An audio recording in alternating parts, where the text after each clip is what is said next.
Asawa, sa dinami-dami ng tao sa mundo, may darating sa buhay natin na makakasama natin habang buhay. Siya yung binigay ng Panginoon sa atin para samahan tayo sa ating paglalakbay. Sa buhay mag-asawa, napakaraming pinagdaraanan. Oo, hindi nang puro saya. Sadyang may dumarating din talaga ng mga di inaasahan na problema. Normal lang yan pag pinasok mo yung buhay pag-aasawa. Sa mga unang buwan, taon, diyan mo mararanasan yung walang kasing saya. At pag lumipas pa ang ilang taon, diyan na dumarating ang mga pagsubok sa buhay. Pero pag yan ay nalagpasan, isa yan sa nagpapatibay.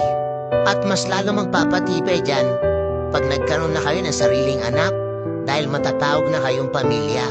At lalong susubukin yung buhay nyo bilang mag-asawa.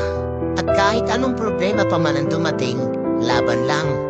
Dahil susubukin kayo ng panahon. Ang sarap isipin, yung iba nga umaabot ng 50 years, 60 years, 70 years. Kaya't mahalin nyo ang inyong asawa. Dahil pagtanda nyo, tanging siya ang iyong kasangga. Kasi yung mga anak nyo, may kanya-kanya na rin silang pamilya. Yung natitira na lang ninyong buhay ay ilaan nyo sa inyong asawa. Magmahalan kayo hanggat kayo'y humihinga.